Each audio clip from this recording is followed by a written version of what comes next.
You know, the first time I ever gave a speech as an elected official was in 1977. It was a long time ago.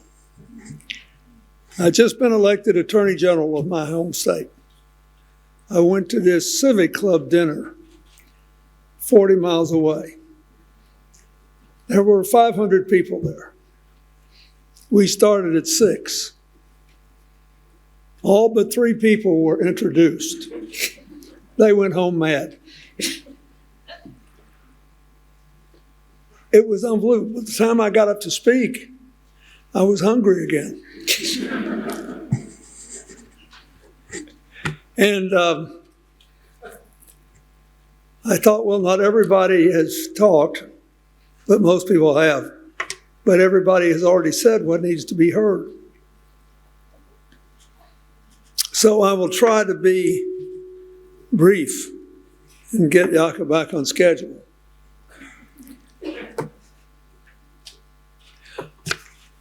I have a little different opinion about some of this. I think a lot of this problem we're facing today is not new. I think it's old. I think people have always hungered for power and wealth. I think people have always been willing to make excuses for themselves in the abuse of power if they could get away with it. I think the most important thing about democracy is how it works when you don't win.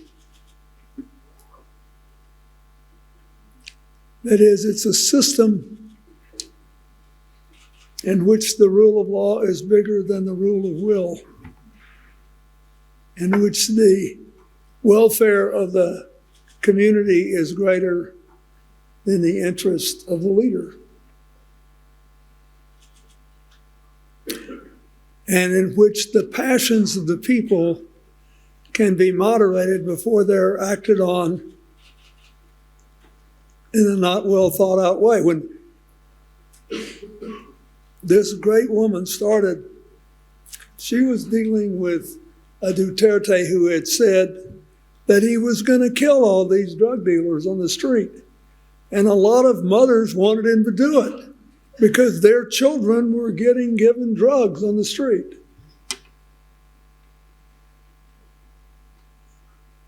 And what they did was terrible. And finally, he's about to be held accountable. But it's important to remember there was something real that stirred the passions of the people, and that enabled him to win a real election. So the first thing I want to say is democracy is about more than real elections and majority rule. It's about people who believe in minority rights and individual rights and restraints on everybody's power. Because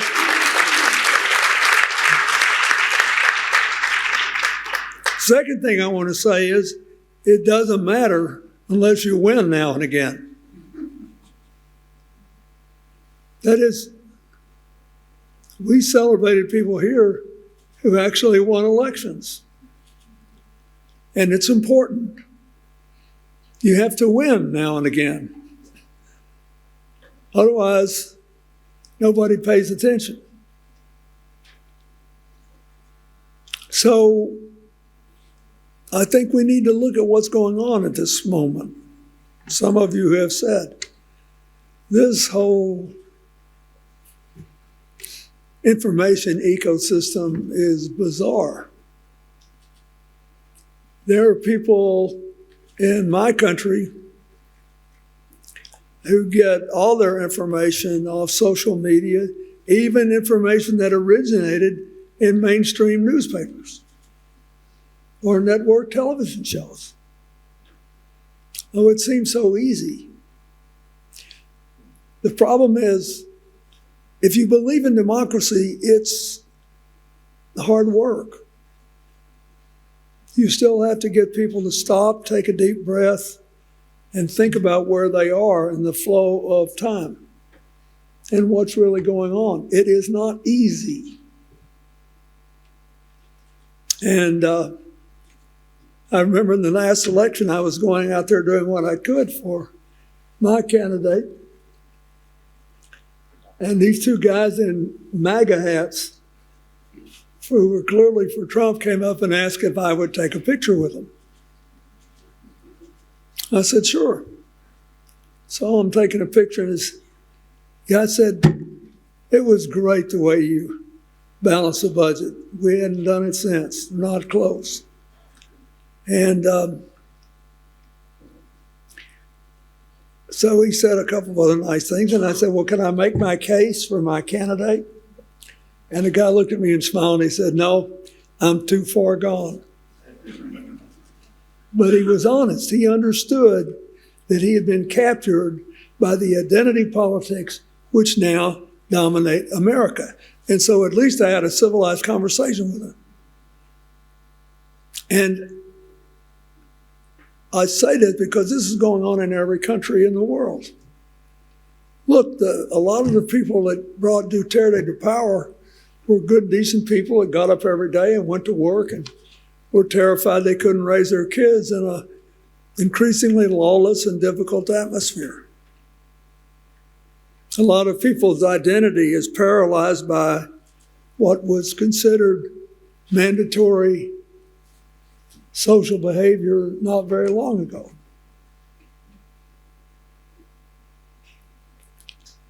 Our daughter got us out of our opposition to gay marriage, which was just a visceral part of my upbringing. And finally, when she was young, she looked at me and she said, Dad, it's not about you. You have to realize a relationship as intimate as marriage is not about somebody who's not in the marriage. And it's all of a sudden I was sitting there and a light came on and a burden was lifted.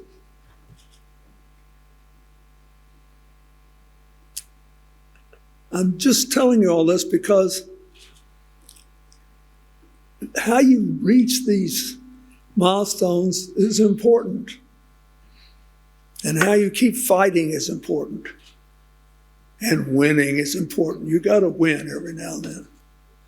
You got to convince people that you're right. And you can't give up on people. The thing that is truly stunning, and it must be really weird if you're not American to look at it, how in the wide world, with all the good things that have happened to my country in the last few decades, we have convinced millions of people that they are primarily victims is amazing. And we have to give credit where credit is due. The people that are propagating this business have done a good job. Secondly, we have allowed too much inequality in our country. There are things to resent. There are things to be angry about. I would ask all of you also to remember that you gave the best argument that you cannot be for democracy just because it's good for you today or it produces better outcomes. In general, it does. Diverse groups basically make better decisions than homogeneous groups. I could fill this room with the studies that have proved this over and over and over again. It doesn't matter if the homogeneous group is numerous enough to win and afraid and feeling dispossessed. So I plead with you not to grow weary in doing this work. More than 100 years ago, in this great country, a great Christian Democrat, Max Weber, wrote a very short book called Politics as a Vocation. I reread it again every 2 or 3 years. It's a beautiful little book, about 117 pages long, And the most important line is, politics is the long and slow boring of hard boards. He said, if you want to do this work, you have to be willing to pay the price of time. And then if you get in power, you have to be willing, if you're religious, to believe that every single day your very soul is on the line.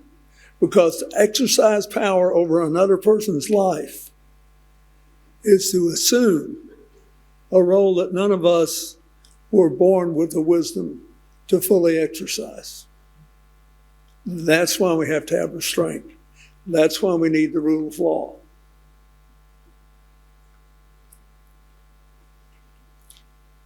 In America, there's a convenient political saying that even a broken clock is right twice a day.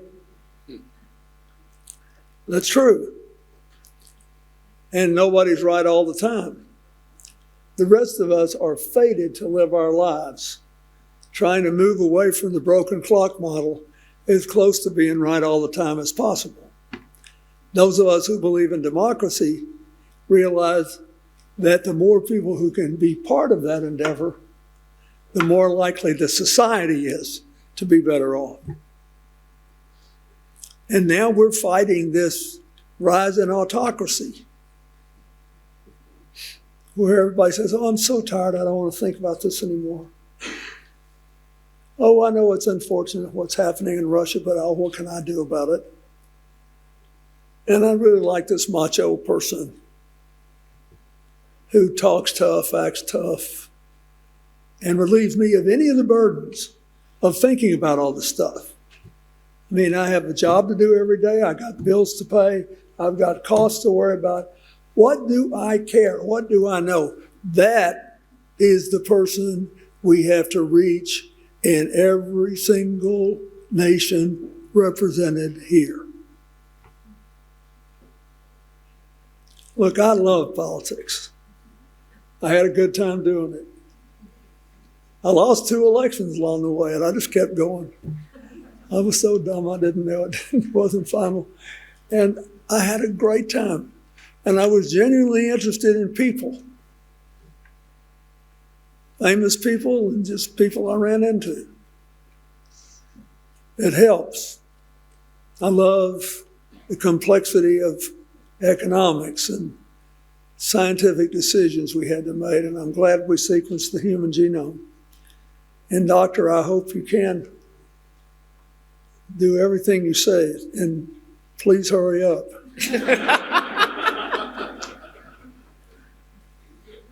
Next year we celebrate our 50th anniversary. No, this year. Now, this year. I forget, I'm in a new year. And it's this year.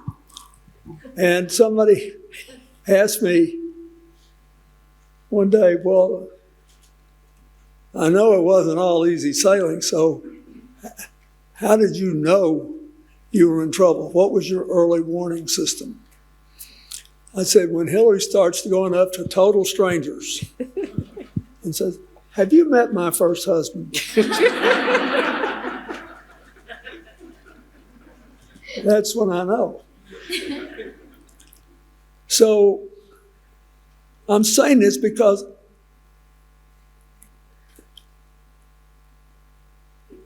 I do want you to develop the opportunity for us to live longer. Because it's a great thing to have all your mental facilities when you're older.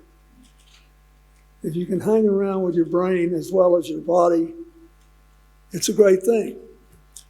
But the most important thing is, however long you live, how will you keep score with your life?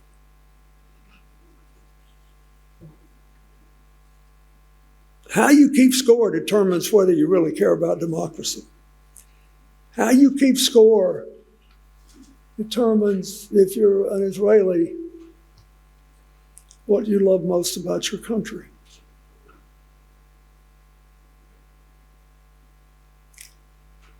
Ask yourself this when you go home tonight. If you want to stay irrelevant, whether you're in power or out, ask yourself, first of all, am I keeping score in a way that makes any sense at all? For me, it is, are people better off when you quit than when you started? Do children have a brighter future? And are things coming together instead of being torn apart? That's my simple little scorecard. And my view is that in public life, if you can say, yes, they're better off, and yes, the kids have a brighter future, and yes, we're more likely to hold together than be blown apart, I think that's a pretty good effort. If you think about the way media works, if you think about the way the authoritarian politics go, it's all based on blowing all that up. You got to stay mad, stay resentful, and make sure your crowd wins while the other crowd loses. That's how you define victory. That's why that guy looked at me in the last election in his MAGA cap and said, I'm too far gone. In his identity, he couldn't get outside of where he was. It seemed to me that it was being suggested that the Palestinians should evacuate Gaza so that we could build the equivalents of the Strip in Vegas there. And if you've never been to Gaza, and you ever get a chance to go, and it's safe, I recommend it. It's breathtakingly beautiful. The beach is unbelievable, and it goes on forever. And one of the arguments I used to make to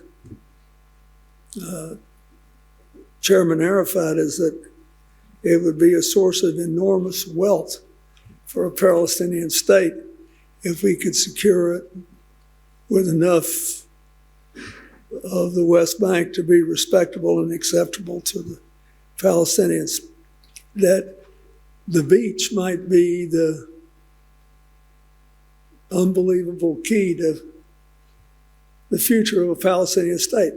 And that's before we knew they had any gas in the water offshore. But it all depends on how you keep score.